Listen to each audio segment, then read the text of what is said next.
എന്തായാലും വീണ്ടും അത്തരത്തിൽ നമുക്ക് ഒത്തുകൂടാൻ കഴിഞ്ഞതിൽ ആ വലിയ ശക്തിയോടുള്ള നന്ദി ആദ്യമേ തന്നെ അറിയിക്കുന്നു. അപ്പം ഇന്നലെ രാമേട്ടൻ കുറെ ദിവസമായിട്ട് എനിക്ക് ഈ ജലദോഷത്തിന്റെ പ്രശ്നം, സൗണ്ടിന്റെ പ്രശ്നം ഉള്ളത് കൊണ്ട് കുറെ ദിവസമായിട്ട് അങ്ങനെ വീട്ടിൽ നിന്ന് അങ്ങനെ ഇറങ്ങാതെ ഇരിക്കുകയായിരുന്നു. അപ്പൊ ഒരു വിഷയത്തെ തെരഞ്ഞെടുക്കേണ്ടി വന്നു കഴിഞ്ഞപ്പോൾ ഈ നമ്മുടെ കൂട്ടായ്മ പറയുന്ന ഓരോ തത്വങ്ങളും ഓരോ വിഷയങ്ങളും നമ്മൾ ഓരോരുത്തരെ സംബന്ധിച്ചിടത്തോളം ഒരു മദ്യാസക്തൻ എന്നുള്ള നിലയ്ക്കാണെങ്കിലും ഒരു വ്യക്തി എന്നുള്ള നിലയ്ക്കാണെങ്കിലും ഒരു സാമൂഹ്യ ജീവി എന്നുള്ള നിലയ്ക്കൊക്കെ ആണെങ്കിലും ഇതെപ്പോഴും പ്രാധാന്യമുള്ളത് തന്നെയാണെന്ന് നമുക്കറിയാം. എങ്കിൽ ഈ ചില കാര്യങ്ങൾ നമ്മൾ ഈ പ്രയോറിറ്റി എന്ന് പറയുന്നത് പോലെ തന്നെ മുൻഗണനാക്രമം എടുത്തു നോക്കുമ്പോൾ അതില് മുൻപ് നമ്മൾ പറഞ്ഞു പോയ ഇപ്പം ഞാനൊരിക്കല് നമ്മുടെ ഈ ദൈനംദിന വിലയിരുത്തലിനെ കുറിച്ച്, ഡെയിലി ഇൻവെന്ററിയെ കുറിച്ച് പറഞ്ഞു. അപ്പൊ ശരിക്കും അതൊരു വളരെ പ്രധാനപ്പെട്ട ഒരു കാര്യമായിട്ട് എനിക്ക് തോന്നുകയും ജീവിതത്തിൽ അനുഭവപ്പെടുകയും ചെയ്തതുകൊണ്ടായിരുന്നു അത് അന്നൊരു വിഷയമായിട്ട് തിരഞ്ഞെടുത്തിരുന്നത്. അപ്പൊ നമ്മുടെ ആ വളർച്ചയിലും പുരോഗതിയിലും വളരെ പ്രധാനപ്പെട്ട ഒരു കാര്യമാണ് ഈ ദൈനംദിന വിലയിരുത്തൽ. കൃത്യമായിട്ടും ഓരോ ദിവസവും എടുത്ത് നമ്മളെ വ്യക്തിപരമായിട്ടും അന്നത്തെ ദിവസത്തെ സംബന്ധിച്ചും നമ്മുടെ കുടുംബത്തെ സംബന്ധിച്ചും ഒക്കെ ആ 24 മണിക്കൂറിനെ നമ്മൾ ശരിയായ രീതിയിലുള്ള സത്യസന്ധമായ ഒരു വിലയിരുത്തലിലൂടെ നമുക്ക് ഒരുപാട് വളർച്ചയും പുരോഗതിയും ഉണ്ടാക്കാൻ സാധിക്കുമെന്ന് കൂട്ടായ്മ പറഞ്ഞതനുസരിച്ച് അതിൽ കുറെയൊക്കെ ചെയ്തു നോക്കിയപ്പോൾ, അല്ലെ പാലിച്ചപ്പോൾ അതിന്റെ ഒരു മാറ്റം അനുഭവിച്ച ഒരാളെന്നുള്ള നിലയ്ക്കാണ് അന്ന് അത് പറഞ്ഞത്. അതേ പ്രാധാന്യമുള്ള മറ്റൊന്ന് തന്നെയാണ് ഈ ഇരട്ട വ്യക്തിത്വം. അതിനെക്കുറിച്ച് ചില ഷെയറിങ്ങുകളിലൊക്കെ ഞാനത് ചെറുതായിട്ടൊക്കെ പറഞ്ഞു പോയിട്ടുണ്ടെങ്കിലും എനിക്കത് തോന്നിയിട്ടുണ്ട്. നമ്മുടെ വളർച്ചയില്, നമ്മുടെ പുരോഗതിയില്, നമ്മുടെ മനോഭാവത്തിലുള്ള മാറ്റത്തില്, നമ്മുടെ ജീവിതത്തിലുണ്ടാവുന്ന മാറ്റത്തിൽ വളരെ പ്രധാനപ്പെട്ട ഒന്നാണ് നമ്മളിലുള്ള ഇരട്ട വ്യക്തിത്വത്തെ തിരിച്ചറിയുക എന്നുള്ളത്, ആ ഡ്യുവൽ പേഴ്സണാലിറ്റിയെ തിരിച്ചറിയുക എന്നുള്ളത്. അപ്പം ആദ്യമേ നമുക്ക് അതിൻ്റെ അകത്ത് അങ്ങനെ ഒരു സംശയം, അങ്ങനെ ഒരു വ്യക്തിത്വം ഉണ്ടോ? ഈ ഡ്യുവൽ പേഴ്സണാലിറ്റി അല്ലെ ഇരട്ട വ്യക്തിത്വം എന്ന് പറയുന്ന ഒരു വ്യക്തിത്വം ഉണ്ടോ എന്നുള്ള ഒരു ചിന്ത ഉണ്ടാവാം. യഥാർത്ഥത്തിലും ഉണ്ട്. അത് മദ്യാസക്തരിൽ മാത്രമല്ല, അത് ലോകത്തുള്ള മുഴുവൻ ജനങ്ങളിലും, അത് സ്ത്രീ ആണെങ്കിലും പുരുഷനാണെങ്കിലും എല്ലാവരിലും ഇരട്ട വ്യക്തിത്വം നിലനിൽക്കുന്നു എന്ന് പറയുന്നത്.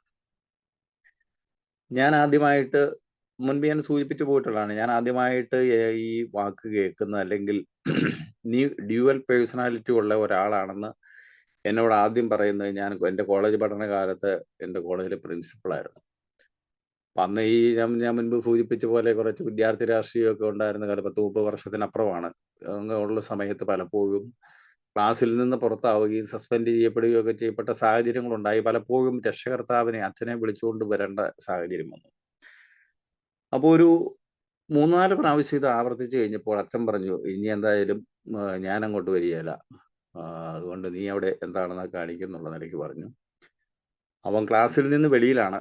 ഒരു 2-3 ദിവസം കൂടി പുറത്തോടെയൊക്കെ നടന്നു കഴിഞ്ഞിട്ട് പ്രിൻസിപ്പലിനെ പോയി കണ്ടു. ഒരു വൈദികനായിരുന്നു. അപ്പം ഞാൻ പറഞ്ഞു, അച്ഛാ അത് അച്ഛൻ വരികയില്ല, അതുകൊണ്ട് ഞാൻ എൻ്റെ ക്ലാസ്സുകൾ നഷ്ടപ്പെടുകയാണ്, എനിക്ക് ക്ലാസ്സിൽ കാരണം. പുള്ളി അന്നേരം പറഞ്ഞൊരു കാര്യമുണ്ട്, എടാ നിനക്കൊക്കെ ഒരു ഡ്യുവൽ പേഴ്സണാലിറ്റിയാണ്, ഇവിടെ ഒരു വ്യക്തിത്വം, വീട്ടിൽ വേറൊരു വ്യക്തിത്വം, അതുകൊണ്ടാണ് നിന്റെ തന്ത അങ്ങോട്ട് വരാൻ മടിക്കുന്നത് എന്ന് പറഞ്ഞു. അപ്പോൾ അന്നത് അദ്ദേഹം വന്നിട്ട് അതിനെ കുറിച്ച് കുറെ കാര്യങ്ങളൊക്കെ പറഞ്ഞാൽ, ഇതുമായിട്ട് ബന്ധപ്പെട്ടാൽ കുറച്ച് ഉപദേശിച്ചിട്ട് ഞാനത് ഇത് ചെയ്യുകയും ചെയ്തു. ഞാനത് അത്ര വലിയ ഗൗരവമായിട്ട് എടുക്കുകയോ ഇതിന്റെ വലിയ ആന്തരികമായിട്ടുള്ള അർത്ഥത്തെക്കുറിച്ച് ഒന്നും ചിന്തിച്ചു പോയിട്ട്, പക്ഷെ ഞാൻ ആദ്യമായിട്ട് കേട്ടത് അതായിരുന്നു. പിന്നീട് ആൽക്കഹോളിക്സ് അനോണിമസിൽ മുമ്പ് തന്നെ ഞാൻ ഈ ജി കൃഷ്ണമൂർത്തിയുടെ ഒരു പുസ്തകത്തിൽ, ജീവിത പ്രശ്നങ്ങൾ എന്ന് പറയുന്ന ഒരു പുസ്തകത്തിൽ അദ്ദേഹം ഇതിനെക്കുറിച്ച് കുറെ നന്നായിട്ടൊക്കെ എഴുതിയിട്ടുണ്ടായിരുന്നു. അപ്പോഴും ഈ ഡ്യുവൽ പേഴ്സണാലിറ്റിയെ കുറിച്ച്, അത് ഏതൊക്കെ രീതിയിലാണ് നമ്മളിൽ ജീവിതത്തെ സ്വാധീനിക്കുന്നത്, എങ്ങനെ നിലനിൽക്കുന്നു എന്നുള്ളതിനെ കുറിച്ച് പറഞ്ഞു. അപ്പൊ അത് കുറച്ചൊന്ന് വ്യക്തത വന്നു. അപ്പൊ അതുകൊണ്ട് തന്നെ ഈ നമ്മുടെ കൂട്ടായ്മയിൽ എത്തിയിട്ട് നമ്മൾ ഓരോരുത്തരും, അല്ലെങ്കിൽ മദ്യാസക്തൻ ഒരു ഇരട്ട വ്യക്തിത്വം നയിക്കുന്നവനാണെന്ന് പറഞ്ഞു കഴിഞ്ഞപ്പം എനിക്ക് അതിൻ്റെ അകത്ത് അങ്ങനെ ഉണ്ടോ എന്നൊരു സംശയത്തിന്റെ പോലും ആവശ്യമില്ലായിരുന്നു. കാരണം അങ്ങനെ ഒരെണ്ണം ഉണ്ട്, അത് എന്നിൽ നന്നായിട്ടുണ്ട് എന്ന് ഞാൻ സ്വയം തിരിച്ചറിഞ്ഞിട്ടുണ്ടായിരുന്നു, അല്ലെങ്കിൽ സ്വയം തിരിച്ചറിഞ്ഞു. അപ്പൊ അതുകൊണ്ട് ഈ ഇരട്ട വ്യക്തിത്വത്തിന്റെ കാര്യത്തിൽ എന്നെ സംബന്ധിച്ചിടത്തോളം യാതൊരു സംശയവുമില്ല, അതല്ലെങ്കിൽ എല്ലാവരിലും അത് നിലനിൽക്കുന്നുമുണ്ട്. ഇനി ഈ വ്യക്തിത്വം ഒരിക്കലും ഒരു നല്ല രീതിയിൽ എന്ന് പറഞ്ഞു കഴിഞ്ഞാൽ ഒരു നല്ല രീതിയിലുള്ള ഒരു വ്യക്തിത്വമല്ല നമ്മുടെ ഈ ഡ്യുവൽ പേഴ്സണാലിറ്റി എന്ന് പറയുന്നത്. അപ്പം യഥാർത്ഥത്തിൽ ഞാൻ എന്താണോ അത് പുറമേ ഞാൻ കാണിക്കുന്നു, അല്ലെ പുറം ലോകം കാണുന്നു. അതല്ലാതെ മറ്റൊരു സുനിൽ, മറ്റൊരു വ്യക്തി, മറ്റൊരു വ്യക്തിത്വം എൻ്റെ ഉള്ളിൽ നിലനിൽക്കുന്നുണ്ട്, അല്ലെങ്കിൽ വളരെ സുരക്ഷിതമായിട്ട് ഞാനത് താലോലിച്ച് സംരക്ഷിച്ച് ആ വ്യക്തിത്വത്തെ അവിടെ നിലനിർത്തുന്നുണ്ട്. ആ വ്യക്തിയും അല്ലെ ആ വ്യക്തിത്വം രണ്ടാമതൊരാൾ അറിയാൻ പാടില്ലാത്ത ഒരുപാട് ചിന്തകളിലൂടെ കടന്നു പോകുന്നുണ്ട്, ഒരുപാട് പ്രവർത്തികളിലൂടെ കടന്നു പോകുന്നുണ്ട്. അതായിരുന്നു എൻ്റെ ഒരു സത്യം. എന്നെ സംബന്ധിച്ചിടത്തോളം 100% സത്യമായിരുന്നു. ഇപ്പൊ നമ്മൾ ഈ മദ്യപാനത്തിന്റെ കാര്യം ഒന്ന് എടുത്തു നോക്കാം. മദ്യപാനം എന്ന് പറയുന്നത് എത്ര വഷളായ ഒരു അവസ്ഥയിലായിരുന്നു നമ്മൾ എത്തിപ്പെട്ടത് നമുക്ക് ഓരോരുത്തർക്കും അറിയാം. പക്ഷെ അത് നമ്മളെ മാത്രം ബാധിക്കുന്ന ഒന്നായിരുന്നെങ്കിൽ, നമ്മളിൽ മാത്രം ഒതുങ്ങി നിൽക്കുന്ന ഒന്നായിരുന്നെങ്കിൽ, അത് നമ്മളിൽ തന്നെ ആ വഷളായ അവസ്ഥയും ഒരു രഹസ്യ സ്വഭാവത്തിൽ നിലനിർത്താൻ നമുക്ക് സാധിക്കുമായിരുന്നുവെങ്കിൽ നമ്മളിൽ ആരെങ്കിലും ഈ കുടിയിൽ നിന്ന് മാറി നിൽക്കാൻ തയ്യാറാകുമായിരുന്നു? ഒരിക്കലുമില്ല. അപ്പൊ ഇത് നമ്മുടെ മറ്റുള്ളവർക്ക്, പ്രത്യേകിച്ച് നമ്മുടെ കുടുംബത്തിൽ ഭാര്യ, മക്കൾ, കുടുംബത്തിലുള്ളവര്, അല്ലെങ്കിൽ ബന്ധുജനങ്ങള്, സഹോദരങ്ങള്, അല്ലെങ്കിൽ സമൂഹം, ഇങ്ങനെ ഘട്ടം ഘട്ടമായിട്ട് വിവിധ തലങ്ങളിലേക്ക് നമ്മുടെ കുടിയും അതുമായിട്ട് ബന്ധപ്പെട്ട പ്രശ്നങ്ങളും വ്യാപിച്ചു തുടങ്ങിയപ്പോൾ, അവർക്കത് ബുദ്ധിമുട്ടായി കഴിഞ്ഞപ്പോൾ, അവർക്ക് സഹിക്കാവുന്നതിനപ്പുറമായി കഴിഞ്ഞപ്പോൾ, നമ്മളിലുള്ള ചില സമ്മർദ്ദങ്ങളും പ്രേരണയുമാണ് ഇതിൽ നിന്ന് വിട്ടു നിൽക്കുന്നതിന് പ്രധാനമായും കാരണമായിട്ടുള്ളത്. ഇത് രണ്ടാമതൊരാളെ ബാധിക്കുകയോ രണ്ടാമതൊരാളെ അറിയുകയോ ചെയ്യുന്നില്ലെങ്കിൽ എത്ര വഷളായിരുന്നെങ്കിൽ പോലും നമ്മൾ നിർത്തുമായിരുന്നില്ല. എന്ന് പറഞ്ഞതുപോലെ തന്നെയാണ് ഈ ഇരട്ട വ്യക്തിത്വത്തിന്റെ കാര്യം. അപ്പോൾ ഈ കുടിയിൽ നിന്ന് നമ്മൾ മാറി നിൽക്കുന്നു. കുടിയിൽ നിന്ന് മാറി നിൽക്കുകയും പഴയ ജീവിതം തുടരുകയും ചെയ്താൽ, പഴയ ജീവിതം തുടരുക എന്ന് പറഞ്ഞാൽ പഴയ മാനസികാവസ്ഥയും പഴയ ചിന്താഗതിയും പഴയ ജീവിത രീതികളും തുടരുകയും ചെയ്താൽ അതുണ്ടാക്കുന്ന അപകടം എന്ന് പറയുന്നത് ചെറുതല്ല. അത് മദ്യപാനത്തിൽ നിന്നുണ്ടാക്കിയിരിക്കുന്ന ആഘാതമോ അല്ലെങ്കിൽ ഗുരുതരമായിട്ടുള്ള അവസ്ഥയോ പോലെ ആയിരിക്കില്ല മറ്റ് കാര്യങ്ങൾ. കാരണം നമ്മുടെ ഉള്ളിൻ്റെ ഉള്ളിൽ നമ്മൾ സൂക്ഷിച്ചിരിക്കുന്ന ആ വ്യക്തി കൈകാര്യം ചെയ്യുന്ന ചിന്തയും അതുപോലെ തന്നെ പ്രവൃത്തിയും എല്ലാം ഒരുപാട് ഭീകരമായിട്ടുള്ള കാര്യങ്ങൾ തന്നെയാണ്. ഇപ്പൊ നമ്മൾ ഇതിൻ്റെ അകത്ത് കുടിയിൽ നിന്ന് മാറി നിൽക്കുന്നു, പഴയ ചിന്താഗതിയായിട്ട് പോകുന്നു, പഴയ ജീവിതമായിട്ട് നമ്മൾ മുന്നോട്ട് പോകുന്നു. അപ്പൊ അങ്ങനെ പോകുമ്പോൾ നമ്മളൊന്ന് ആലോചിച്ച് നോക്കിക്കേ, നമ്മൾ എന്തുകൊണ്ടാണ് നമ്മുടെ ഈ ഒരു ഉള്ളിൻ്റെ ഉള്ളിൽ നമ്മൾക്ക് പുറം ലോകം അറിയാത്ത ഒരു വ്യക്തിയെ അല്ലെ ഒരു വ്യക്തിത്വത്തെ നമ്മൾ കാത്തു സൂക്ഷിക്കുന്നതിന്റെ കാര്യം എന്താണ്? ആ വ്യക്തിത്വം വളരെ രഹസ്യ സ്വഭാവമുള്ള പല കാര്യങ്ങളിലും ഏർപ്പെടുന്നുണ്ട്, അല്ലെ ഏർപ്പെട്ടിട്ടുണ്ട്, ഏർപ്പെടുന്നുണ്ട്. കുടിയിൽ നിന്ന് മാറി നിന്നിട്ടും നമ്മളത് തുടർന്നുകൊണ്ട് പോകുന്ന ഒരു അവസ്ഥയുണ്ട്. അപ്പൊ അങ്ങനെ ഒരു അവസ്ഥയുണ്ടെങ്കിൽ അത് നമ്മുടെ ഈ കുടിയിൽ നിന്നുള്ള മാറി നിൽക്കലിനെ, അല്ലെ നമ്മൾ പറയുന്ന ആ സുബോധാവസ്ഥയെ വളരെ പ്രതികൂലമായിട്ട് ബാധിക്കും എന്നുള്ള കാര്യത്തിൽ ഒരു സംശയവും വേണ്ട. കാരണം ആൽക്കഹോളിക്സ് അനോണിമസ് പറയുന്നത് കുടി എന്ന് പറയുന്ന ഒരു ചെറിയ ഒരു ഘടകം മാത്രമേ ഉള്ളൂ. ജീവിതം അനിയന്ത്രിതമായി പോയതിനുള്ള മറ്റ് കാരണങ്ങളാണ് നമ്മുടെ ജീവിതം ഇതേ രീതിയിൽ താറുമാറാകുന്നതിൻ്റെ ഉള്ള ഏറ്റവും പ്രധാനമായിട്ടുള്ള അടിസ്ഥാന ഘടകം എന്ന് പറയുന്നത്. അപ്പം കുടി അതിനെയെല്ലാം, അതായത് മുൻപ് കുടിയിലേക്ക് നമ്മൾ എത്തിപ്പെടുന്നതിന് മുമ്പ്, പ്രത്യേകിച്ച് നമ്മൾ ഈ പറയുന്ന ജന്മവൈകല്യങ്ങൾ, അല്ലെങ്കിൽ നമ്മളെ കുടിയിലേക്ക് വരുന്നതിന് മുമ്പ് നമ്മളിൽ നിലനിന്ന ഒരുപാട് ദൗർബല്യങ്ങൾ, അതുപോലെ തന്നെ സ്വഭാവ ദൂഷ്യങ്ങൾ, ഇതൊന്നും കുടി കൊണ്ടുണ്ടായതല്ല. അതിൻ്റെയൊക്കെ ആ ശക്തി കൂടുകയോ അല്ലെ വേഗത വർദ്ധിക്കുകയോ ചെയ്യുന്നതിന് കുടി ഒരു കാരണമായി എന്നതിനല്ലാതെ ഇതൊന്നും കുടി കൊണ്ടുണ്ടായതല്ല. അപ്പം കുടിയിൽ നിന്ന് മാറി നിൽക്കുകയും അങ്ങനെ ബാല്യ കൗമാര കാലങ്ങളിൽ നമ്മളിലേക്ക് കടന്നുകൂടിയ നമ്മൾ ചെയ്തുകൊണ്ടിരിക്കുന്ന നമ്മുടെ അല്ലെങ്കിൽ പാടില്ലാത്ത ഒരു വ്യക്തി എന്നുള്ള നിലയിൽ, വ്യക്തിത്വമുള്ള ഒരാളെന്നുള്ള നിലയിൽ ചിന്തിക്കാൻ പാടില്ലാത്ത ചിന്തകളും പ്രവർത്തിക്കാൻ പാടില്ലാത്ത കാര്യങ്ങളിലൂടെ വീണ്ടും നമ്മൾ മുന്നോട്ട് പോയാൽ അത് നമ്മുടെ ദീർഘകാല സുബോധാവസ്ഥയെ വളരെ പ്രതികൂലമായിട്ട് ബാധിക്കുമെന്നാണ് പറയുന്നതെന്നല്ല, അത് നമുക്ക് ബോധ്യമുള്ള ഒരു കാര്യമാണ്. ഇപ്പൊ എന്തുകൊണ്ടാണ് നമ്മൾ ശരിക്കും പറഞ്ഞു കഴിഞ്ഞാൽ നമ്മളുടെ ഉള്ളിൻ്റെ ഉള്ളിൽ ഒരു ഇരട്ട വ്യക്തിത്വം നമ്മളതിൻ്റെ അകത്ത് സൂക്ഷിക്കുകയും അതിനെ നിലനിർത്താൻ ശ്രമിക്കുകയും ചെയ്യുന്നതിന്റെ പ്രധാനപ്പെട്ട കാരണം എന്താണ്?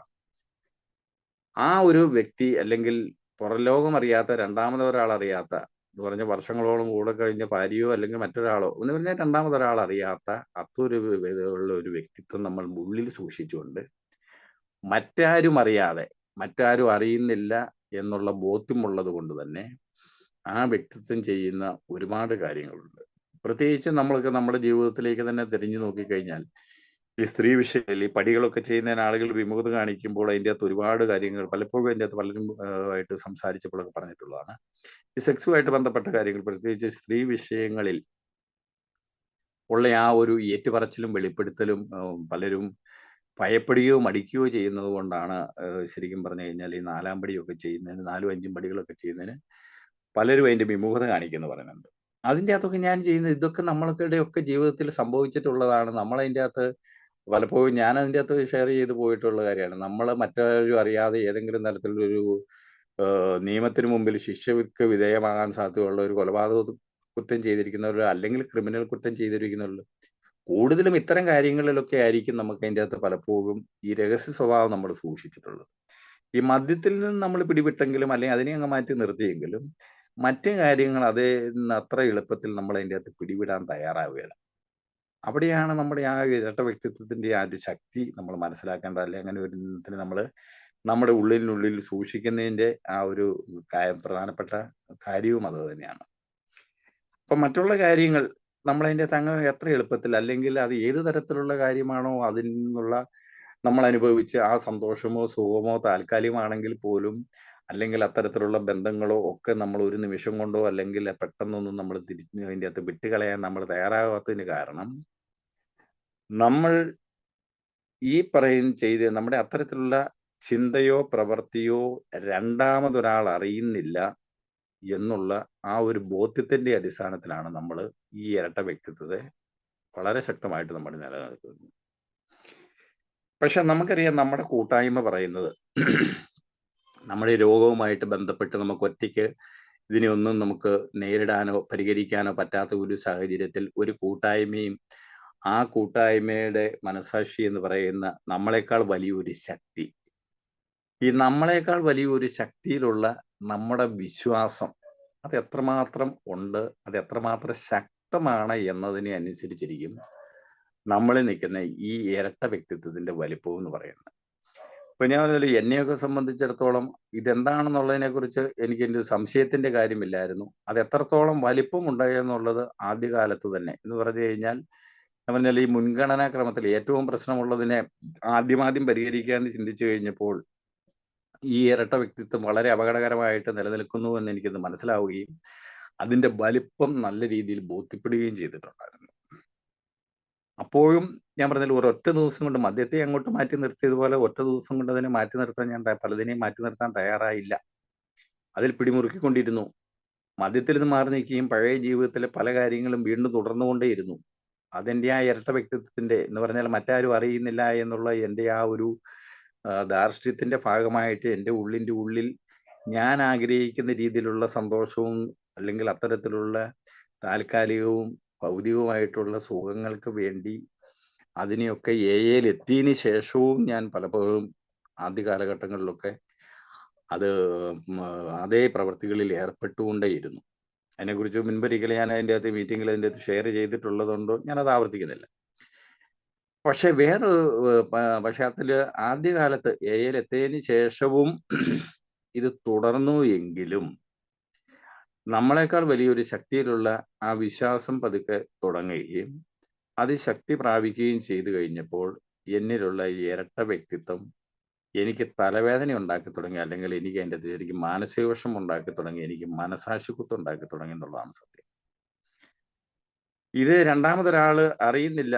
എന്നിലുള്ള ആ ഇരട്ട വ്യക്തിത്വത്തെക്കുറിച്ചോ ആ വ്യക്തിത്വത്തിന്റെ പ്രവർത്തനങ്ങളെ കുറിച്ച് ചിന്തയെക്കുറിച്ച് രണ്ടാമതൊരാൾ അറിയുന്നില്ല എന്നുള്ള ഒറ്റ കാര്യം വെച്ചുകൊണ്ടായിരുന്നു ഞാൻ ഇത്രയും കാലം അതിനെ താലോലിച്ചിരുന്നതും വളർത്തിയിരുന്നതും എങ്കിൽ എന്നേക്കാൾ വലിയൊരു ശക്തി അല്ലെ നമ്മളെക്കാൾ വലിയ ശക്തിയിലുള്ള വിശ്വാസം തുടങ്ങി അത് വളർന്നു വന്നു കഴിഞ്ഞപ്പോൾ എൻ്റെ ചിന്തയും എൻ്റെ പ്രവൃത്തിയും ഒരുപക്ഷെ എൻ്റെ ഭാര്യയോ എൻ്റെ കുടുംബാംഗങ്ങളോ അല്ലെങ്കിൽ രണ്ടാമതൊരു വ്യക്തിയോ അറിയുന്നില്ലായിരിക്കും, പക്ഷെ ആ ശക്തി അറിയുന്നുണ്ട് എന്നുള്ള ആ ഒരു തോന്നൽ മനസ്സിലേക്ക് കയറി കഴിഞ്ഞപ്പോൾ എൻ്റെ ഒരു ചിന്ത ഒരു മനുഷ്യൻ എന്നുള്ള നിലയിൽ, ഒരു മദ്യാസക്തൻ എന്നുള്ള നിലയിൽ, അല്ലെങ്കിൽ നമ്മളൊരു നല്ല രീതിയിൽ മുന്നോട്ട് പോകണം, സമാധാനത്തോടെ പോകണമെന്ന ഒരാളെന്നുള്ള നിലയിൽ ചിന്തിക്കുമ്പോൾ ഞാൻ ആ ചിന്തിച്ച കാര്യം ഞാൻ അതിൻ്റെ അകത്ത് ഇനി അത് തുടരാൻ പാടില്ല, അങ്ങനെ ചിന്തിക്കാൻ പാടില്ല.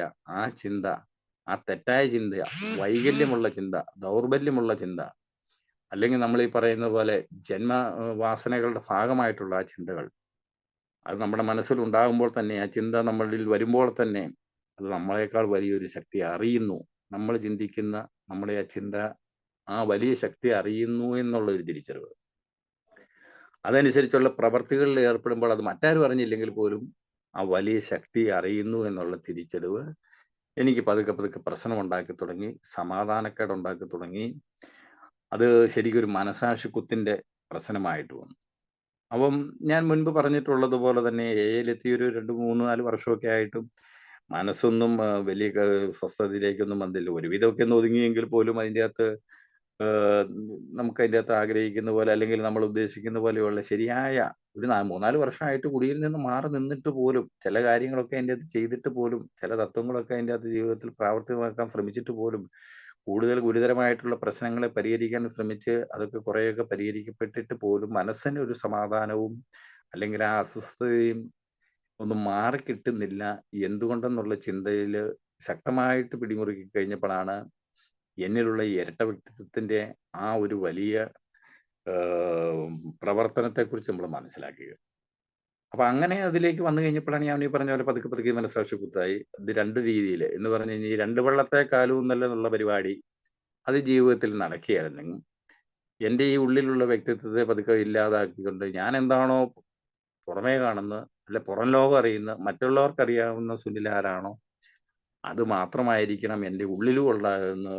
അതല്ല എങ്കിൽ അതിൻ്റെ ഉള്ളിൽ ഞാൻ എന്ത് ചെയ്തു കഴിഞ്ഞാലും, ഏത് രീതിയിൽ ചിന്തിച്ചാലും അതെല്ലാം വലിയൊരു ശക്തി അറിയുകയും ചെയ്യുമെന്നുള്ള ഒരു വലിയ തിരിച്ചറിവ് ഇതിൽ നിന്നും മാറി നിൽക്കുന്ന, അല്ലെങ്കിൽ ഇത്തരം കാര്യങ്ങളിൽ നിന്നും പുറകോട്ട് പോകുന്നതിന് എന്നെ വളരെയധികം സഹായിച്ചു എന്നുള്ളതാണ്.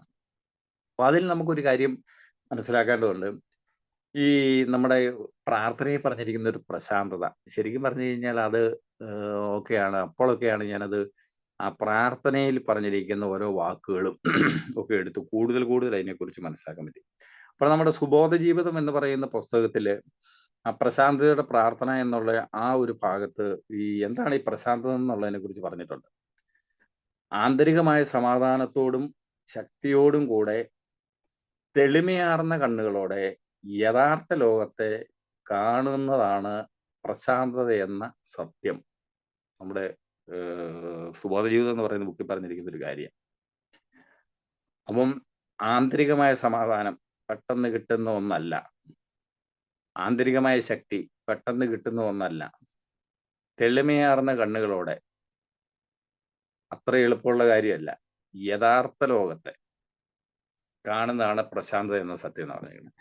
അപ്പൊ നമ്മളൊന്ന് ആലോചിക്കണം, നമ്മൾ അതിൻ്റെ അകത്ത് മദ്യപിച്ചുകൊണ്ടിരുന്ന കാര്യങ്ങളിൽ നമ്മൾ ഈ വസ്തുതകളെ പലപ്പോഴും അതിൻ്റെ അകത്ത് നമ്മുടേതായ രീതിയിൽ വളച്ചൊടിക്കുകയും ന്യായീകരിക്കുകയും യുക്തിപരമായിട്ട് കാണുകയും ഒക്കെ ചെയ്തുകൊണ്ട് അത് നമ്മുടേതായ ഭാഗത്തിന്റെ ഒന്നാക്കി മാറ്റുന്നതിന് നമ്മൾ പലപ്പോഴും ശക്തമായ ശ്രമം നടത്തിയിരുന്നു.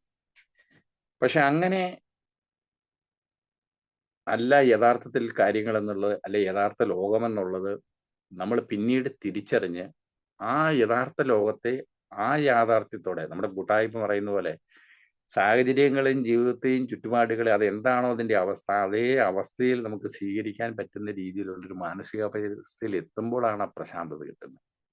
അതിന് ആന്തരികമായ സമാധാനം വേണം, സന്തോഷം വേണം, ശക്തി വേണം, അതുപോലെ തന്നെ തെളിമയാർന്ന കണ്ണുകൾ. ആ ഒരു സമയത്ത്, അല്ലെങ്കിൽ ഈ ഒരു പ്രശാന്തതയെ കുറിച്ചൊക്കെ ചിന്തിച്ച സമയത്താണ് മുൻപ് ഞാൻ വായിച്ച ഒരു പുസ്തകത്തിൽ ഞാൻ അതിൻ്റെ അകത്ത് ഞാൻ ഈ പറഞ്ഞ GK കൃഷ്ണമൂർത്തിയുടെ പുസ്തകത്തിൽ പറഞ്ഞൊരു കാര്യമുണ്ട്. നമ്മൾ ഈ രാവിലെ എഴുന്നേറ്റ് വരുമ്പോൾ നമ്മൾ മുഖം നോക്കുന്ന കണ്ണാടി എടുത്ത് നമ്മുടെ മുഖത്തിന് നേരെ പിടിച്ചിട്ട് ആ കണ്ണാടിയിൽ കാണുന്ന പ്രതിബിംബത്തിലെ നമ്മുടെ ആ കണ്ണുകളിലേക്ക് കുറ്റബോധമില്ലാതെ നമുക്ക്, അല്ലെങ്കിൽ അങ്ങനെ നോക്കുമ്പോൾ നമുക്ക് തലകുനിക്കേണ്ടി വരുന്നില്ലാത്ത, എൻ്റെ കണ്ണുകൾക്ക് മുന്നിൽ ഞാൻ തലകുനിക്കേണ്ടി വരുന്നില്ലാത്ത, കുറ്റബോധമില്ലാത്ത ഒരവസ്ഥ എന്നാണോ എനിക്കുണ്ടാവുന്നത്, അങ്ങനെ ഒരു മാനസികാവസ്ഥ എനിക്ക് എന്നാണോ ഉണ്ടാവുന്നത്, അപ്പോൾ മാത്രമേ ഞാനൊരു യഥാർത്ഥത്തിലുള്ള മനുഷ്യനാകുള്ളൂ എന്ന് എൻ്റെ എഴുതിയിട്ടുണ്ട്. അത് സത്യമല്ലാന്ന് ശരിക്കും പറഞ്ഞു കഴിഞ്ഞാൽ ഞാൻ പറഞ്ഞതിൽ ഇപ്പൊ മറ്റാരും അറിയുന്നില്ല, പുറംലോകം അറിയുന്നില്ല എന്നുകൊണ്ട് എന്റെ ചിന്തകളും പ്രവൃത്തികളും അതനുസരിച്ച് ഞാൻ മുന്നോട്ട് കൊണ്ടുപോയി കഴിയുമ്പോൾ ഇതിന്റെ എല്ലാത്തിലും ഉപരിയായിട്ട് ഞാൻ ഈ പുറമേ കാണുന്ന ഞാനല്ല ഞാൻ എന്നുള്ളതിനെ കുറിച്ച് എനിക്കറിയാമല്ലോ. മറ്റാരെയും ബോധിപ്പിക്കണ്ട. എനിക്കറിയാമല്ലോ ഞാൻ ആരാണെന്നുള്ളതിലും. എന്റെ ഉള്ളിൽ വേറൊരാളുണ്ട്. എന്റെ ഉള്ളിൽ വേറെ ഒരു വ്യക്തിത്വമുണ്ട്. ആ വ്യക്തിത്വം ഇന്ന ഇന്ന കാര്യങ്ങളിലൂടെ സഞ്ചരിക്കുന്നുണ്ട്. അപ്പൊ അങ്ങനെയുള്ള ഒരാളെ സംബന്ധിച്ചിടത്തോളം കുറ്റബോധം ഇല്ലാതെ എന്റെ ആ പ്രതിബിംബത്തിലേക്ക് എനിക്ക് നോക്കാൻ പറ്റുമോ? പറ്റിയല്ല. ഇവിടെയും നമ്മൾ ചെയ്യുന്ന ആൽക്കഹോളിക്സ് അനോണിമസ് നമ്മുടെ കൂട്ടായ്മയിൽ ചെയ്യുന്നത് അത് മാത്രമേ ഉള്ളൂ. ഇവിടെ സന്തോഷമാണെന്നോ സമാധാനമാണെന്നോ ഒന്നും രണ്ടാമതൊരാളുടെ മുന്നിൽ ബോധ്യപ്പെടുത്തുന്നതിന് വേണ്ടിയോ പറയുന്നതിന് വേണ്ടിയോ ഒന്നുമല്ല നമ്മൾ ജീവിക്കുന്നതും മുന്നോട്ട് പോകുന്നതും. മുൻപ് പറഞ്ഞിട്ടുള്ളത് പോലെ തന്നെ എന്റെ ജീവിതം എങ്ങനെയായിരിക്കണമെന്ന് ഞാനാണ് തീരുമാനിക്കുന്നത്. രണ്ടാമതൊരാൾക്കും അതിൻ്റെ അകത്ത് പങ്കില്ല. അപ്പം നമ്മളുടെ ജീവിതം എങ്ങനെയായിരിക്കണമെന്ന് നമ്മൾ മാത്രം തീരുമാനിക്കണം. അത് രണ്ടാമതൊരാളെ ബോധ്യപ്പെടുത്തുന്നതിന് വേണ്ടിയല്ല. അങ്ങനെ നമ്മുടെ ജീവിതം എങ്ങനെയായിരിക്കണമെന്ന് നമ്മൾ തീരുമാനിക്കുന്ന ആ സമയം മുതൽ നമ്മൾ തിരിച്ചറിയുന്നു. നമ്മളിലുള്ള ഈ പറയുന്ന പ്രശ്നങ്ങൾ അല്ലെങ്കിൽ ഇത്തരത്തിലുള്ള ഒരു ഇരട്ട വ്യക്തിത്വം ഉണ്ടെങ്കിൽ ആ വ്യക്തിത്വത്തെ നമ്മൾ ഇല്ലാതാക്കുന്നതിന് അല്ലെങ്കിൽ അതും പുറമേ കാണുന്നതും രണ്ടും ഒന്നാകുന്നത് വരെ നമ്മുടെ ഈ പ്രവൃത്തി നമ്മൾ മുന്നോട്ട് കൊണ്ടുപോയിക്കൊണ്ടിരിക്കുകയും ചെയ്യണം. അപ്പൊ അവിടെയാണ് ഞാൻ ഈ പറഞ്ഞ ഈ വലിയ ശക്തിയിലുള്ള വിശ്വാസം നമുക്ക് എത്രത്തോളം ഉണ്ട് എന്നതിനെ ബേസ് ചെയ്തിരിക്കും ഈ പറയുന്ന ഈ ഡ്യുവൽ പേഴ്സണാലിറ്റിയുടെ ആ വലിപ്പവും അല്ലെങ്കിൽ അതിന്റെ ആ ഒരു വ്യാപ്തിയും എന്ന് പറയുന്നത്. ഈ കാര്യങ്ങൾ നമ്മൾ അതിർവരമ്പ് നിശ്ചയിച്ചുകൊണ്ട് ലക്ഷ്മണ രേഖ നിശ്ചയിച്ചുകൊണ്ട് നമ്മൾ ആ വലിയ ശക്തിയെ ചില കാര്യങ്ങളിൽ ആശ്രയിക്കുകയും ചില കാര്യങ്ങൾക്ക് അതിൻ്റെ അകത്ത് പൂർണ്ണമായിട്ടും വിട്ടുകളയുകയും ചില കാര്യങ്ങളിൽ പൂർണ്ണമായിട്ടും നമ്മളോട് ചേർത്ത് നിൽക്കുകയും അല്ലെങ്കിൽ ചേർന്ന് നിൽക്കുകയും ചെയ്യുന്ന ആ രണ്ട് തട്ടക്കളി അല്ലെങ്കിൽ അർത്ഥമനസ്സോടെയുള്ള ചില പരിപാടികൾ അല്ലെങ്കിൽ ഈ പറയുന്ന എനിക്ക് ഇഷ്ടമുള്ള കാര്യങ്ങൾ എനിക്ക് അതിലൂടെയൊക്കെ വ്യാപരിക്കണം അല്ലെ സഞ്ചരിക്കണം. ഇനി എന്നെ കൊണ്ട് സാധ്യമല്ലാത്ത കാര്യങ്ങൾക്ക് മാത്രം ആ ശക്തിയെ കൂട്ടുപിടിക്കുക. അതിന് അത്തരത്തിലുള്ള കാര്യങ്ങൾക്കൊന്നും ഒരു ശക്തിയും നിന്ന് തരികയില്ല. മനുഷ്യസാധ്യമായ ഒരു കാര്യവും ദൈവം ചെയ്തു തരികയെന്നാ പറഞ്ഞിരിക്കണേ. അപ്പൊ എന്റെ മനോഭാവത്തിലും ജീവിതത്തിലും ഞാൻ വരുത്തേണ്ടതായ മാറ്റങ്ങൾ കൃത്യമായിട്ടും അതിൻ്റെ അകത്ത് വരുത്താൻ തയ്യാറായില്ല എന്നുണ്ടെങ്കിൽ ഒരു വലിയ ശക്തിക്ക് നമ്മളെ സഹായിക്കാൻ സാധിക്കില്ല. അപ്പൊ ആ ശക്തിയിലുള്ള ഒരു വിശ്വാസം വലിയൊരു പ്രശ്നം തന്നെയാണ്. അത് എത്രത്തോളം ഉണ്ടോ ആ വിശ്വാസം നമ്മൾ വളരുന്നതനുസരിച്ച് ശക്തിപ്പെടുന്നതനുസരിച്ച് നമ്മൾ ഈ പറയുന്നത് പോലെ ഇത്തരത്തിലുള്ള കാര്യങ്ങളിൽ നമ്മൾ വിട്ടു നിൽക്കും. നമ്മുടെ ഒരു ചിന്ത പോലും ആ ശക്തി അറിയുന്നു എന്നുള്ള തിരിച്ചറിവിൽ നിന്നും അങ്ങനെ ഒരു രണ്ടാമത്തെ ഒരു വ്യക്തിത്വം അല്ലെങ്കിൽ ഒരു ഡ്യുവൽ പേഴ്സണാലിറ്റിയെ നമ്മൾ ഒരു കാരണവശാലും നമ്മുടെ കൂടെ നിലനിർത്താൻ വേണ്ടി നമ്മൾ ഒരിക്കലും ശ്രമിക്കുകയില്ല. പിന്നെ അതിൻ്റെ അകത്തുള്ള ഒരു കാര്യം എനിക്ക് തോന്നിയിരിക്കുന്നത് നമ്മുടെ ജീവിത രീതി നമ്മുടെ ജീവിതത്തിൽ പ്രാവർത്തികമാക്കുന്നതിന് 3 പ്രധാനപ്പെട്ട കാര്യങ്ങൾ പാലിച്ചു പോകേണ്ടതുള്ള അല്ലെങ്കിൽ ഏറ്റവും പ്രധാനപ്പെട്ട 3 അടിസ്ഥാന ഘടകങ്ങളെ കുറിച്ച് പറയുന്നുണ്ടല്ലോ. ഒന്ന് സത്യസന്ധത, തുറന്ന മനസ്ഥിതി, സന്നദ്ധത. ഈ 3 കാര്യങ്ങളിൽ സത്യസന്ധത എന്ന് പറയുന്നത് വലിയ പ്രാധാന്യമുള്ളതാണ്. വളരെ പ്രധാനം. ഈ 3-ൽ ഏറ്റവും പ്രാധാന്യമുള്ളതായിട്ട് എനിക്ക് തോന്നിയിട്ടുള്ളത് സത്യസന്ധതയാണ്. നമ്മൾ എത്രത്തോളം ജീവിതത്തിൽ നമ്മളോട് തന്നെയും മറ്റുള്ളവരോടും സത്യസന്ധത പാലിക്കുന്നു എന്നതിനെ ആശ്രയിച്ചിരിക്കും നമ്മുടെ ഈ ഇരട്ട വ്യക്തിത്വത്തിന്റെ അവസ്ഥയും. നമ്മൾ സത്യസന്ധമായിട്ട് നമ്മളോട് സത്യസന്ധത പാലിക്കുന്നുണ്ടെങ്കിൽ പിന്നെ അതിൻ്റെ അകത്ത് മറ്റുള്ളവരെ മറച്ചു വെക്കുന്ന ഒരു കാര്യങ്ങളിലേക്ക് നമുക്ക് അതിൻ്റെ അകത്ത് പോകേണ്ട കാര്യമില്ല. നമ്മളോട് കാണിക്കുന്ന അതേ സത്യസന്ധത മറ്റുള്ളവരോടും. പ്രത്യേകിച്ച് നമ്മൾ അതിൻ്റെ അകത്തൊന്ന് ആലോചിച്ച് നോക്കിയാൽ മതി. നമ്മുടെ ഗുഡിയുടെ ഏറ്റവും കൂടുതൽ ദുരിതം അനുഭവിച്ചിട്ടുള്ളത് നമ്മുടെ കുടുംബമാണ്.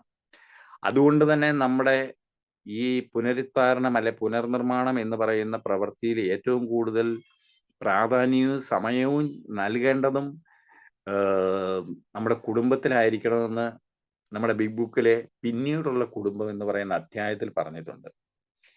അപ്പൊ അതില് പലപ്പോഴും നമ്മൾ അതിൻ്റെ അകത്ത് ഏറ്റവും അധികം എല്ലാ തരത്തിലും ശാരീരികവും മാനസികവുമായിട്ടൊക്കെ ഏറ്റവും അധികം ദ്രോഹിച്ചിട്ടുള്ള ആളും ഭാര്യ തന്നെയായിരിക്കും. ഭാര്യയോട് വിശ്വാസവഞ്ചന കാണിച്ചിട്ടുണ്ടാവും, സത്യസന്ധതയില്ലായ്മ കാണിച്ചിട്ടുണ്ടായിരിക്കും, ഭാര്യയെ പലതരത്തിലും നമ്മൾ അതിൻ്റെ അകത്ത് തള്ളിപ്പറഞ്ഞിട്ടുണ്ടായിരിക്കും, അവഗണിച്ചിട്ടുണ്ടായിരിക്കും. അവിടെയൊക്കെ നമ്മൾ ചിന്തിക്കേണ്ട കാര്യമാണ് നമ്മളെ പോലെ തന്നെ അല്ലെങ്കിൽ നമ്മളിൽ നിന്ന് ഒട്ടും കുറവല്ലാത്ത രീതിയിലുള്ള ഒരു വ്യക്തിത്വവും അവർക്കും ഉണ്ട്.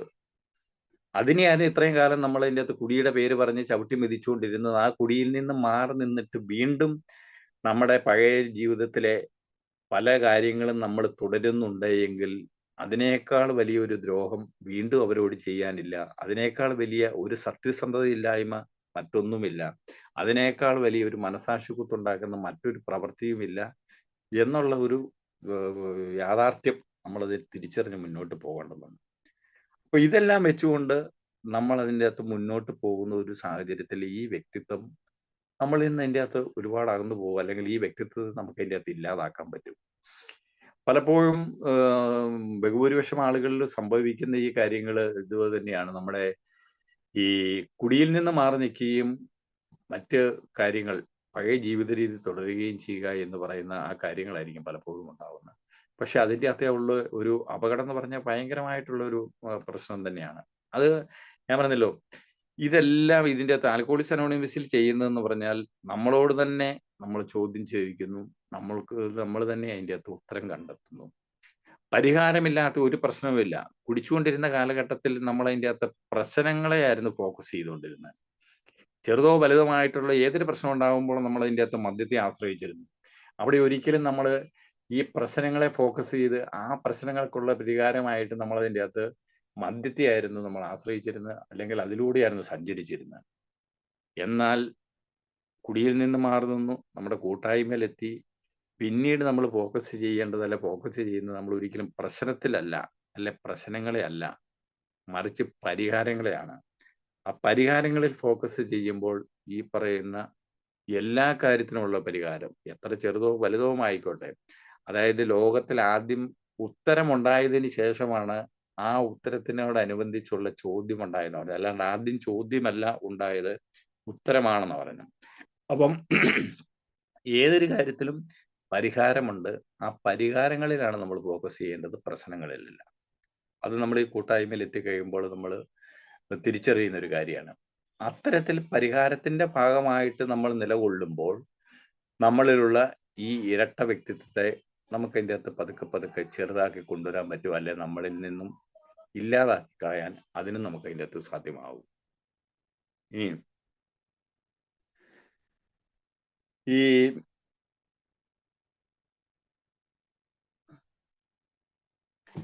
മറ്റൊരു കാര്യം, എൻ്റെ ഇടയ്ക്ക് ഒരു കോള് കയറി വന്നതിനെ പറ്റിപ്പോയത്.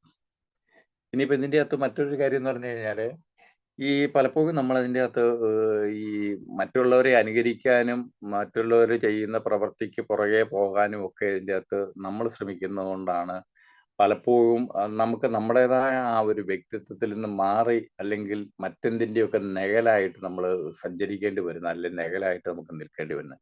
നമ്മളൊന്ന് ആലോചിച്ച് നോക്കി, നമ്മൾ അതിൻ്റെ അകത്ത് കൃത്യമായിട്ട് വ്യക്തിത്വമുള്ള ആളുകൾ തന്നെയാണ്. ആ വ്യക്തിത്വമുള്ള ഒരാളെ സംബന്ധിച്ചിടത്തോളം നമ്മൾ എന്തിൻ്റെ അത് എത്തിപ്പെട്ടത് എന്തിനു വേണ്ടി, ഇതിൻ്റെ അകത്ത് നിലനിൽക്കുന്ന എന്തിനു വേണ്ടി എന്നുള്ള കൃത്യമായ തിരിച്ചറിവ് ഉണ്ടായിക്കഴിഞ്ഞാൽ അതിൽ പറഞ്ഞിരിക്കുന്ന കാര്യങ്ങൾക്കനുസരിച്ച്, അപ്പം ഒരിക്കലും നമ്മളതിൻ്റെ അകത്ത് ഈ കൂട്ടായ്മയെ അല്ലെ ആൽക്കഹോളിക്സ് അനോണിമസിനെ നമ്മളോട് ചേർത്ത് പിടിക്കാൻ നമ്മൾ ശ്രമിക്കരുത്. മറിച്ച് നമ്മളെല്ലാം എപ്പോഴും ആൽക്കഹോളിക്സ് അനോണിമസിനോട് ചേർന്ന് നിൽക്കുകയാണ് ചെയ്യേണ്ടത്. നമ്മുടെ ഈ കൂട്ടായ്മയോട് ചേർന്ന് നിൽക്കുകയാണ് ചെയ്യേണ്ടത്. ഈ നമ്മളോട് ചേർത്ത് പിടിക്കാൻ ശ്രമിക്കുമ്പോൾ ഉള്ള ഒരു കുഴപ്പം എന്താണെന്ന് ചോദിച്ചു കഴിഞ്ഞാൽ, നമുക്ക് ഒരുപാട് വ്യക്തിപരമായ താല്പര്യങ്ങൾ ഉണ്ടാവും. അതുകൊണ്ട് തന്നെ ആ താല്പര്യങ്ങളനുസരിച്ച് നമ്മുടെ കൂട്ടായ്മയും അതിൻ്റെ തത്വങ്ങളെയും നമ്മുടേതായ രീതിയിൽ വ്യാഖ്യാനിക്കുകയും വളച്ചൊടിക്കുകയും ചെയ്യും.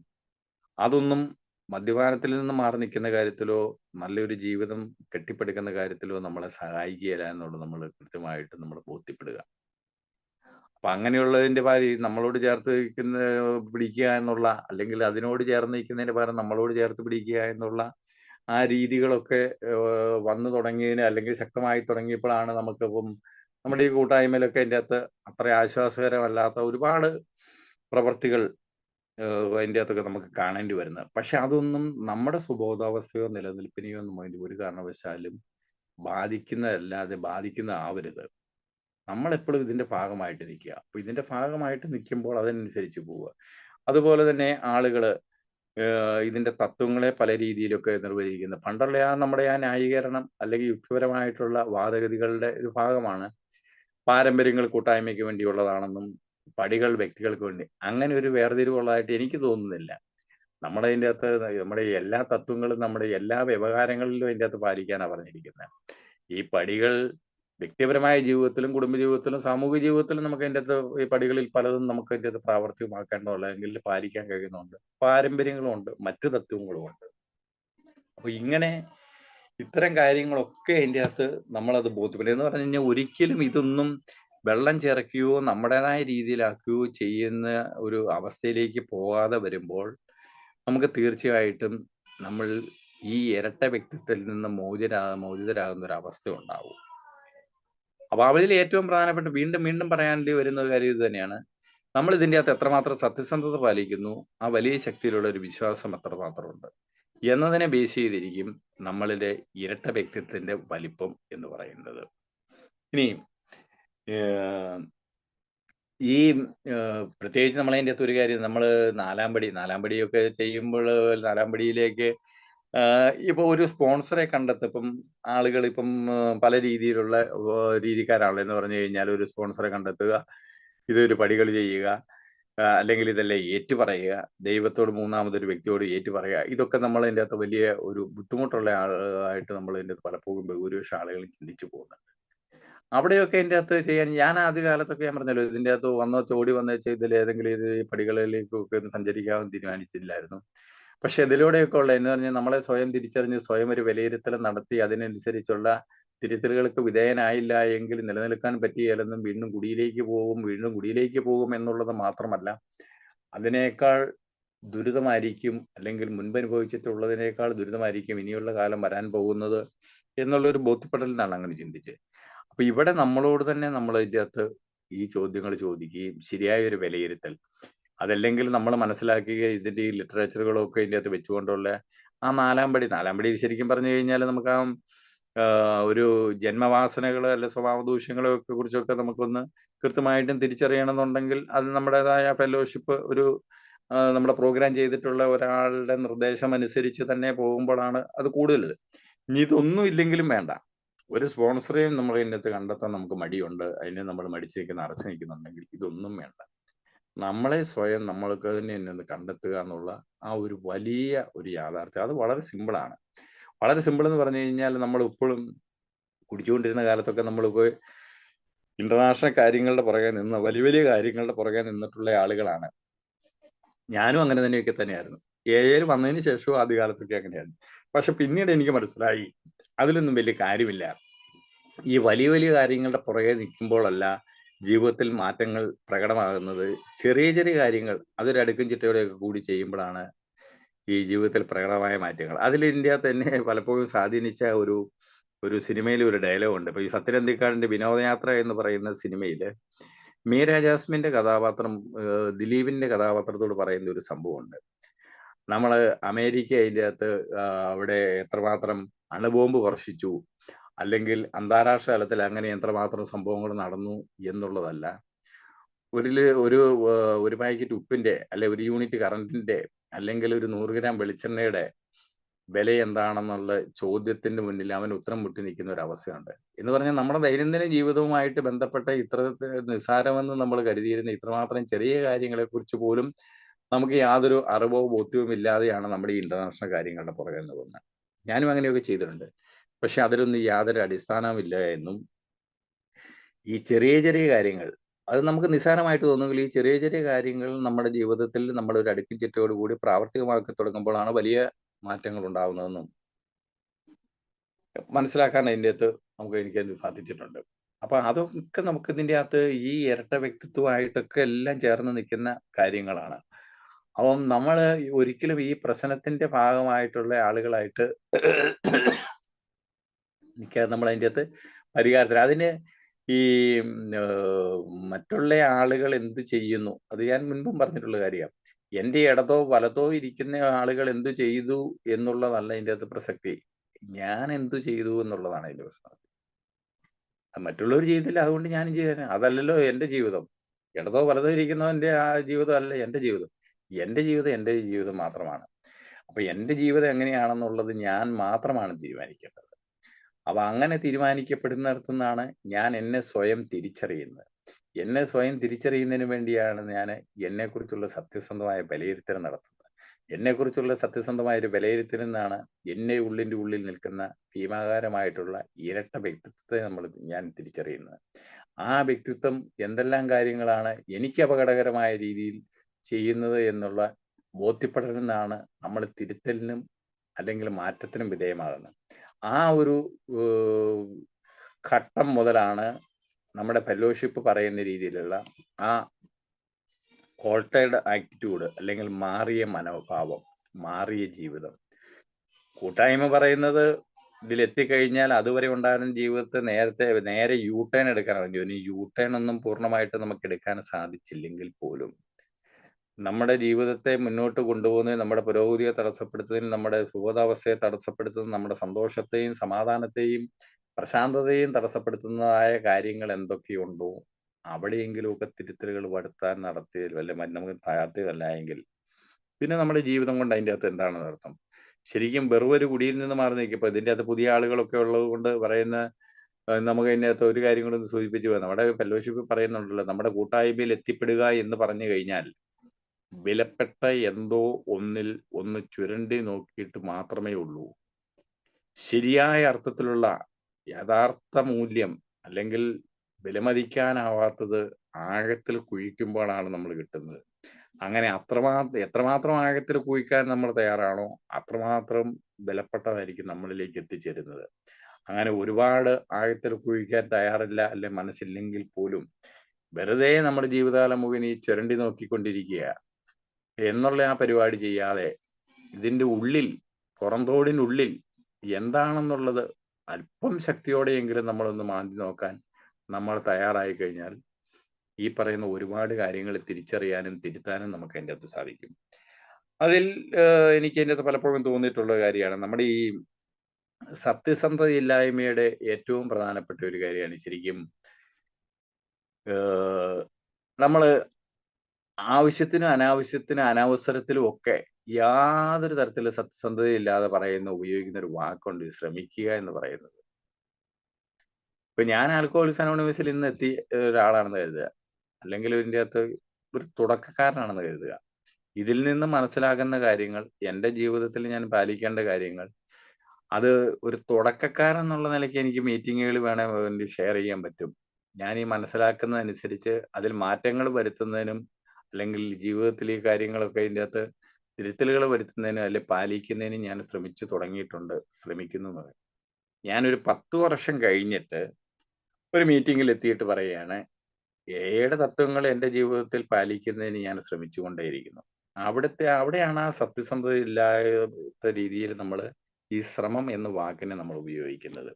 എല്ലാ അർത്ഥത്തിലും നമുക്ക് അതിൻ്റെ അകത്ത് പൂർണ്ണമായിട്ട് നമുക്കത് പാലിക്കാൻ കഴിഞ്ഞില്ലെങ്കിൽ പോലും നമുക്ക് അതിൻ്റെ അകത്ത് ഒരു കുറേയെങ്കിലുമൊക്കെ നമ്മുടെ ഈ ശ്രമം നമ്മൾ അതിൻ്റെ അകത്ത് നടത്തി കഴിയുമ്പോൾ തന്നെ ഈ നമ്മുടെ ഈ വാഗ്ദാനങ്ങളിലൊക്കെ പറയുന്ന പോലെയുള്ള ഒരുപാട് കാര്യങ്ങൾ നമുക്ക് അതിൻ്റെ അകത്ത് ജീവിതത്തിൽ അനുഭവപ്പെട്ടു തുടങ്ങും. അപ്പം എന്തായാലും ഞാനത് ഇതിനെക്കുറിച്ച് ഒരുപാട് കാര്യങ്ങളൊന്നും പറഞ്ഞു പോകുന്നില്ല. ഇതൊരു പ്രധാനപ്പെട്ട ഒരു കാര്യമായതുകൊണ്ട് തന്നെ ഒരു ഇരട്ട വ്യക്തിത്വം എന്നിൽ എത്രമാത്രം സ്വാധീനം ചെലുത്തിയിരുന്നു, അതിനെ എങ്ങനെയൊക്കെയാണെന്ന് മാറ്റാൻ ശ്രമിച്ചത്, അല്ലെങ്കിൽ അത് അങ്ങനെ ഒരു ശ്രമം എന്നല്ല, ആ ശ്രമത്തിന്റെ ഭാഗമായിട്ടുള്ള പ്രവൃത്തി ഉണ്ടായിരുന്നില്ലായിരുന്നു എങ്കിൽ അത് എന്നെ എത്രമാത്രം ദോഷകരമായി ബാധിച്ചേനെ എന്നുള്ള കൃത്യമായ ഒരു തിരിച്ചറിവുള്ളത് കൊണ്ട് തന്നെ ഇതെല്ലാ ആളുകളിലും നിലനിൽക്കുന്നു എന്നുള്ളത് കൊണ്ട് തന്നെ ഇതിനെ തിരിച്ചറിഞ്ഞ് കൃത്യമായ നമ്മളെ തന്നെയുള്ള ഒരു വിലയിരുത്തലിലൂടെ ഈ തിരുത്തലുകൾക്ക് എല്ലാവർക്കും സാധ്യമാവണം എന്നുള്ള ഒരു പങ്കുവയ്ക്കൽ മാത്രമാണ് ഈ അവസരത്തിൽ ചെയ്യാനുള്ളത്. ഇത്രയും പറഞ്ഞുകൊണ്ട് ഞാൻ എൻ്റെ ഇത്തരത്തിലുള്ള ആ ഒരു അനുഭവം അവസാനിപ്പിക്കുന്നു. Thank you. Thank you. ഇരട്ട വ്യക്തിത്വം കുറച്ച് നേരത്തെ തീർന്നില്ല, ഒരുപാട് വലിച്ചു നീട്ടാനില്ല എന്ന് തോന്നി, അതുകൊണ്ടാണ്.